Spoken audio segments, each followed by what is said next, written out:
Chers amis, bonjour et bienvenue. Je m'appelle Cédric Esserméan et c'est un plaisir pour moi de vous retrouver dans cet épisode 15 du podcast 0 à 100K. Épisode 15 dans lequel on va parler d'identifier ses talents, partie 1 sur 2. Et pourquoi est-ce que selon moi, il est important d'identifier ses talents. Je vais vous prendre une anecdote, enfin pas une analogie extrêmement simple qui probablement vous concerne. Quand vous êtes allé à l'école pendant quelques années, euh, on vous a très certainement dit, ça serait bien d'améliorer un petit peu les notes les plus basses. Il y a des notes où vous n'aviez pas la moyenne et on vous a demandé de mettre plus d'efforts à cet endroit-là. L'idée étant d'avoir la moyenne. L'idée étant d'être au minimum moyen partout. Et je crois que c'est un vrai problème en termes d'état d'esprit parce que vous voyez, quand on est entrepreneur, on n'est plus salarié et on vit dans un autre monde. Et l'école étant conçue pour produire massivement des salariés pour remplir les usines, et certainement pas pour produire des gens qui sont capables de penser par eux-mêmes et d'être financièrement et professionnellement autonomes et indépendants, on se retrouve à un endroit où on nous parle en permanence d'avoir la moyenne et de compenser les notes les plus faibles. C'est comme si je disais à quelqu'un qui est excellent en course de longue durée, un marathonien en puissance, qu'il faudrait vraiment qu'il aille à la salle de sport pour se muscler un peu plus parce qu'il est nul en haltérophilie. C'est comme si je demandais à une orange de s'allonger et d'être un peu plus jaune parce qu'elle ressemble pas assez à une banane. Ça n'a aucun sens. Ça n'a aucun sens. Et en tant qu'entrepreneur, on n'est pas payé pour être moyen. En tant qu'entrepreneur, on est payé pour la valeur importante qu'on apporte. Et plus j'amène de la valeur importante, et plus en face, je reçois une valeur importante en argent. Je donne de la prestation ou du produit de grande valeur et je suis payé beaucoup en grande valeur en échange. Et je crois qu'à cet endroit-là, connaître, identifier, localiser et développer ses forces naturelles, ses talents, ses dons de la nature, je pense que c'est quand même beaucoup plus intéressant à cet endroit. Et l'histoire a commencé en 2017 ou 2018, je me souviens plus exactement. Je croise la route d'un livre de Howard Gardner qui s'appelle Les intelligences multiples ou les types d'intelligence. Je ne sais plus exactement le titre du livre.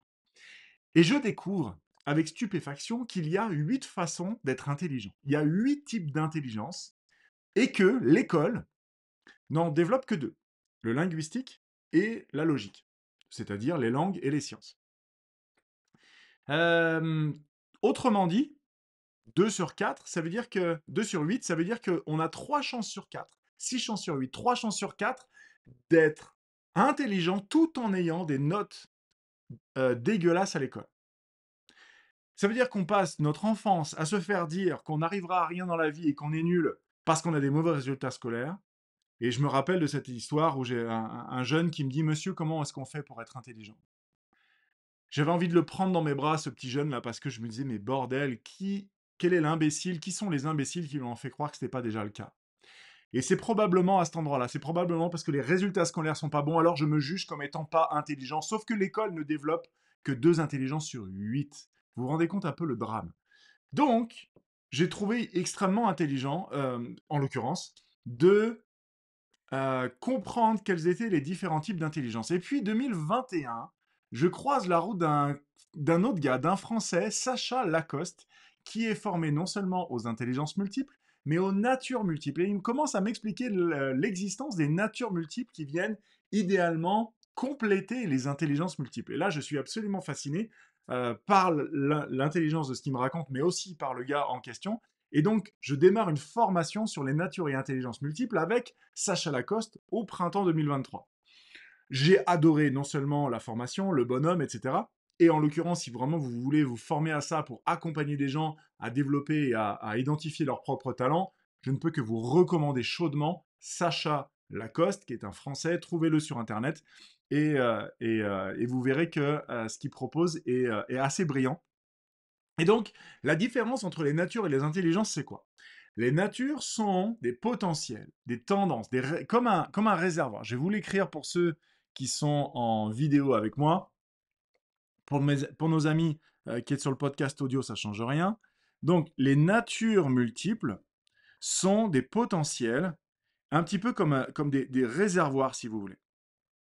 Ça exprime notre tendance à agir d'une certaine façon.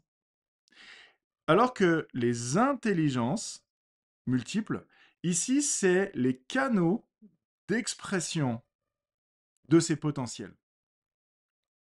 C'est par quel tuyau les réservoirs vont se vider, si vous voulez. Donc c'est ça vraiment la différence essentielle entre les deux. Et lorsqu'on a capté ça, on peut à ce moment-là beaucoup mieux comprendre notre fonctionnement, quels sont nos talents et comment ils s'expriment, et surtout, le gros intérêt de ça, c'est que quand j'exploite mes natures et mes intelligences multiples, les miennes en tout cas, je m'épanouis. C'est-à-dire qu'au lieu que les activités que je produis dans la journée, que ce soit sur le plan professionnel, mais pas forcément, pas que, au lieu que ces activités me vident et que le soir je suis crevé et que j'ai hâte d'être au vendredi soir et que j'ai besoin de vacances pour refaire le plein en attendant de retourner au boulot, quand il se passe ça, c'est que littéralement je ne suis pas du tout dans mes activités en train d'utiliser mes natures et mes intelligences propres. Alors que si j'exploite spécifiquement mes natures et mes intelligences, les activités que je fais me nourrissent, m'épanouissent, me remplissent. Et je finis plus en énergie le soir que quand j'ai commencé le matin, parce que je m'épanouis dans ce que je fais. Est-ce que vous pouvez croire la différence que ça fait sur tous les gens qui sont en burn-out, en train de faner, en bore-out en l'occurrence, qui s'ennuient profondément. Bref, à quel point ça pourrait changer la vie de millions, de milliards de personnes sur la planète pour des gens qui seraient à la limite prêts à accompagner plus de monde de ce côté-là. Mais en l'occurrence, l'idée, c'est pas de faire de vous des spécialistes de ça, l'idée, c'est de faire de vous des personnes plus en conscience de ce qui va vous nourrir, vous recharger, plutôt que ce qui va vous vider. Donc on va y aller avec ça. On va commencer avec les natures, justement. On va voir les 9 natures dans cet épisode. C'est pour ça que c'est l'épisode 1 sur 2 et le podcast d'après de la semaine prochaine, on explorera les 10 intelligences multiples qui vont avec. Donc, les 9 natures multiples, on va commencer avec la nature protectrice.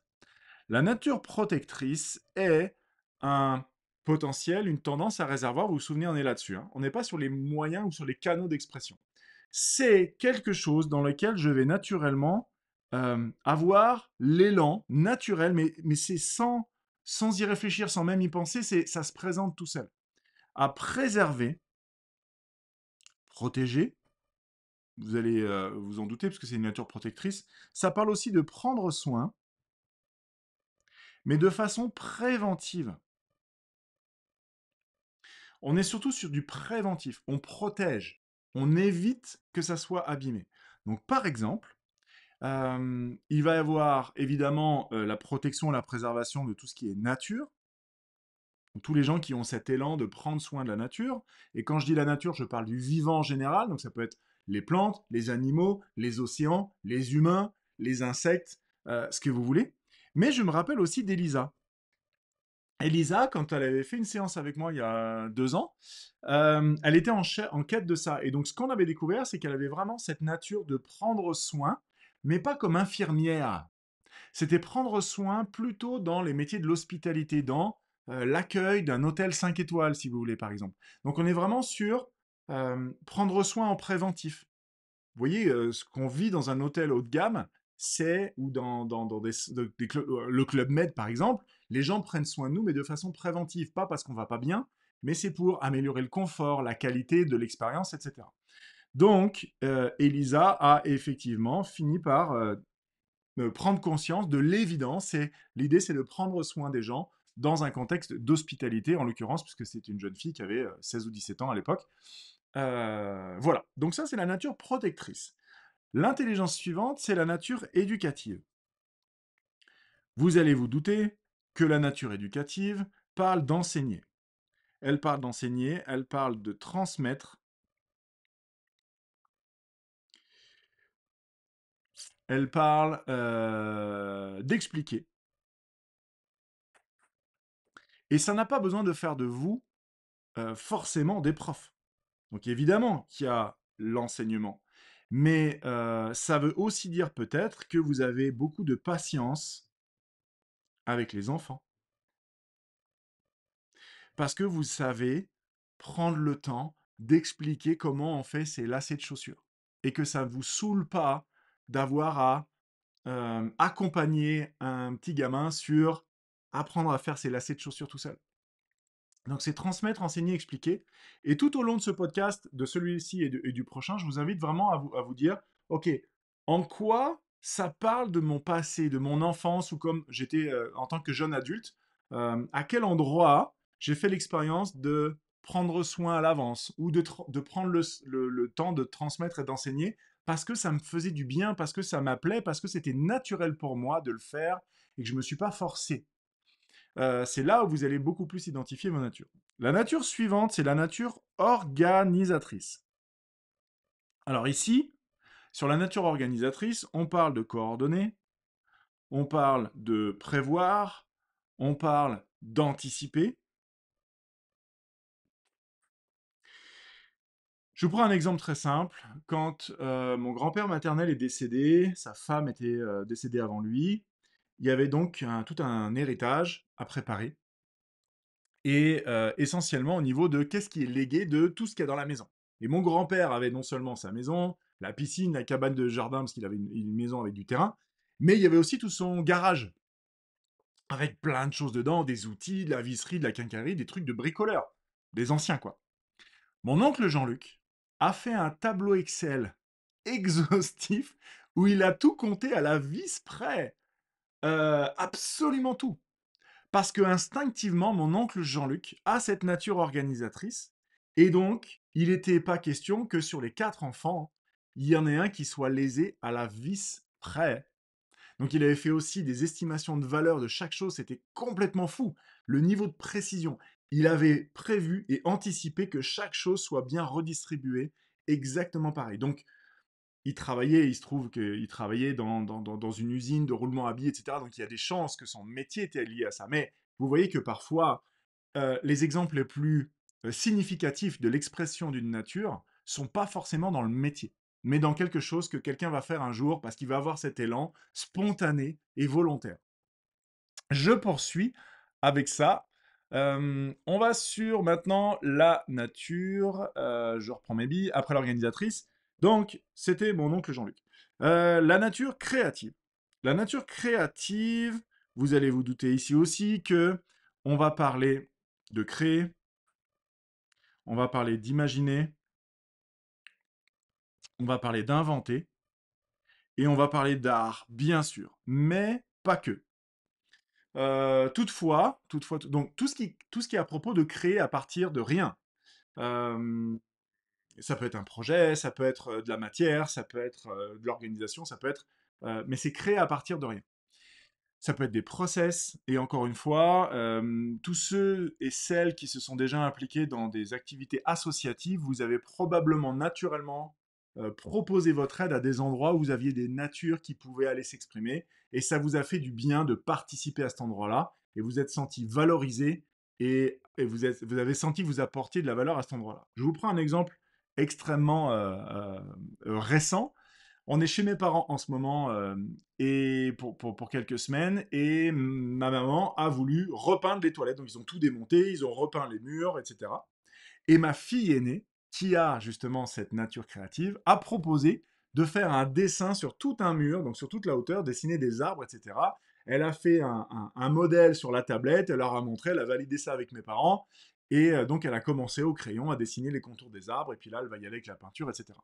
Elle était absolument pas obligée. C'était un élan pour elle de dire bah tiens, je pourrais décorer, est-ce que ça vous dirait que voilà. Et donc c'est quelque chose qui non seulement qui l'occupe, mais c'est pas ça le sujet. Ça lui fait du bien de produire de la créativité, et en l'occurrence c'est la créativité artistique pour elle. Je poursuis avec ça. Donc ma fille Amy avec les WC, comme ça vous vous en souviendrez. La nature d'après, c'est la nature guérisseuse. Alors, la nature guérisseuse, à la différence de la nature protectrice, où là, on va faire du curatif. On va soigner, on va guérir, on va apaiser, etc. Là encore, que ce soit les humains, les plantes, la nature, que ce soit physiquement ou pas forcément. Donc évidemment, on va avoir tous les gens qui vont prendre soin du bobo, les infirmières, etc. Mais on va avoir ceux qui vont prendre soin des autres. Par exemple, si vous avez... euh, alors ça peut être vous qui avez bénéficié ou ça peut être vous qui avez donné, mais quelqu'un qui a vraiment pas le moral, on va bénéficier dans un sens ou dans l'autre d'une amie qui nous écoute. Parce que quand on parle, quand on exprime ce qui nous pèse psychologiquement, sur un point de vue relationnel, il y a un incident de vie, etc. Quelqu'un qui nous écoute, ça nous fait du bien et ça nous apaise. Et donc, la nature guérisseuse va être la personne qui vous offre 2 heures juste pour vous écouter, pas vous donner des conseils, pas pour réparer, mais ne serait-ce que pour apaiser votre âme, vos émotions, elle est là pour vous écouter. Donc, une amie qui écoute, ça marche dans la nature guérisseuse, évidemment. Après, il y a tout ce qui est guérison physique. Bon, bah là, c'est un petit peu plus évident. La nature d'après, c'est la nature animatrice. Donc évidemment, on parle de divertir, on parle d'animer, on parle de joie, on parle de jeu aussi. Je peux même le mettre au pluriel. Donc par exemple, c'est des amis qui apportent des jeux au dîner. Vous invitez des amis et les copains, sans vous demander, ils viennent avec des jeux de société. C'est mon amie Cécile Flora. Si vous ne connaissez pas Cécile Flora Lefebvre, c'est une spécialiste de l'énéagramme. Et Cécile Flora, c'est littéralement le genre de personne qui a une nature animatrice parce que elle arrive, elle a une pêche d'enfer, un sourire jusqu'aux oreilles. C'est de la joie en lingots, cette jeune femme. Et elle raconte des conneries, elle raconte des blagues, elle a toujours des mots pour faire marrer, etc. Donc, elle a spontanément cette nature-là d'animatrice où elle va se retrouver rapidement à rendre plus joyeux le groupe dans lequel elle se retrouve. Donc ça, c'est une nature animatrice, c'est des gens qui ne peuvent pas s'empêcher de se mettre devant, pas pour se mettre devant, mais de se mettre devant pour être au service du groupe et pour apporter plus de joie à cet endroit-là. Donc évidemment, on a tous les métiers d'animation, que ce soit dans les centres aérés ou au Club Med, etc. Mais n'oubliez pas qu'il n'est pas que question d'en faire son métier. Il est question de savoir l'exprimer. Cécile Flora, son métier, c'est l'énéagramme, c'est la connaissance de soi. Elle n'est pas animatrice dans un centre aéré. Mais pour autant, cette nature-là donne une couleur supplémentaire à sa façon d'enseigner l'énéagramme, et les gens l'adorent en entreprise, mais c'est parce qu'elle est comme ça. C'est parce qu'elle est comme ça. C'est sa nature. Ensuite, la nature d'après, c'est la nature serviable. Donc on parle évidemment de service, on parle de aider, donc rendre service. Alors attention, aider n'est pas sauver. Hein. Vous connaissez comme moi le triangle de Karpman, on n'est pas en train de sauver personne, on est en train d'aider, de rendre service, d'apporter. Ah, je me rappelle quand j'avais 8 ou 10 ans par là, à chaque fois j'ai cet exemple en tête, je suis chez mon grand-père maternel dont je vous parlais juste avant, et mon grand-père il y avait une réunion de famille, quelque chose du genre, et donc évidemment ils avaient sorti une table, mis des trucs d'apéro avec à boire et à manger dessus, et puis les adultes étaient tous regroupés par petits groupes de 4 ou 5 à boire des verres et à boire l'apéro et à profiter de cette belle fin de journée au bord de la piscine, et les enfants étaient tous partis jouer à droite à gauche à faire je ne sais quoi. Et je ne jouais pas avec les enfants. J'étais un peu plus introverti, toujours dans mon coin, à lire des BD. Et chez mes grands-pères, il n'y avait pas de BD. Donc, spontanément, ce que je me suis retrouvé à faire, c'est attraper 2 bouteilles sur la table et à faire le tour des groupes d'adultes, voir si je pouvais les servir, re-remplir les verres. Je ne l'ai pas fait parce que je m'ennuyais, je le faisais parce que ça m'apportait quelque chose à moi. Et aussi loin que je me souvienne de ma vie, rendre service, servir, apporter de la valeur à autrui est le truc que j'ai toujours fait. C'est une des raisons pour laquelle je fais le métier que je fais. C'est parce que apporter de la valeur aux autres et les servir est une nature chez moi. Donc ça, c'est vraiment la nature serviable. Donc dans l'exemple, c'est servir les adultes à un apéro. Je ne savais pas que je ferais un métier forcément de service, exactement celui que je fais aujourd'hui. En l'occurrence, j'ai une formation en électronique et en électrotechnique. Il se trouve que j'ai fait de la maintenance parce que ben, j'aimais le fait que les gens soient contents quand les machines sont réparées et que tout fonctionne bien. Donc j'avais vraiment ce truc de service, mais je ne me suis pas retrouvé serveur dans un hôtel.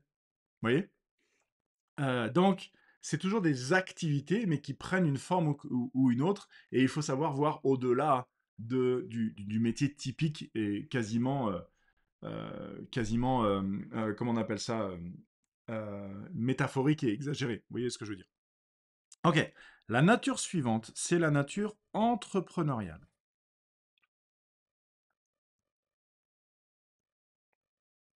La nature entrepreneuriale, c'est lorsqu'on ne peut pas s'empêcher de prendre le lead. On va organiser, mais on va surtout coordonner, distribuer les rôles, améliorer aussi. Améliorer les processus, la façon de faire, etc. Donc là, on a tous des gens qui sont des chefs de projet, des entrepreneurs, mais la nature entrepreneuriale, on n'a pas besoin d'être entrepreneur pour avoir une nature entrepreneuriale. Un chef de projet salarié, même dans une association, ça marche. Quelqu'un qui s'implique bénévolement et qui va dire ok, pas de problème, vous occupez pas de rien, je prends en charge l'organisation de cet événement. Ça, c'est une nature entrepreneuriale en action. Ça peut être un dirigeant, salarié ou à son compte, d'une assoce, d'une entreprise, ou peu importe. Mais en tout cas, ce sont des personnes qui vont naturellement voir comment on va pouvoir améliorer les choses, comment on va pouvoir monnayer les choses aussi. C'est-à-dire, ce sont des gens qui permettent à des associations d'un seul coup de tripler leur budget en 2 ans parce qu'ils ont mis en place telle et telle chose, parce que pour eux, c'était logique de générer de l'argent, etc., etc. Une association a besoin de générer des fonds pour fonctionner. Donc, on va avoir des personnes comme ça, et c'est très souvent dans le monde associatif, on va le retrouver assez facilement. Et évidemment, ce sont des personnes qui, tôt ou tard, vont être tentées de devenir entrepreneurs. Mais ce n'est pas une nécessité du tout à cet endroit-là.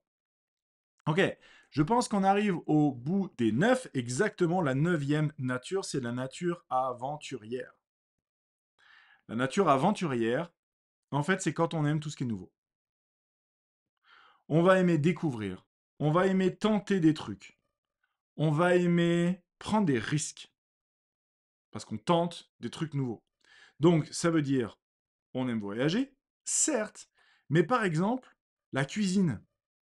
Je sais que j'ai cette nature aventurière parce que quand on me dit, ah bah tiens, j'ai fait tel plat, si je connais pas, je vais aller par là. Si je suis au resto et que dans la carte, je connais tout sauf un plat, je vais systématiquement aller découvrir celui que je connais pas.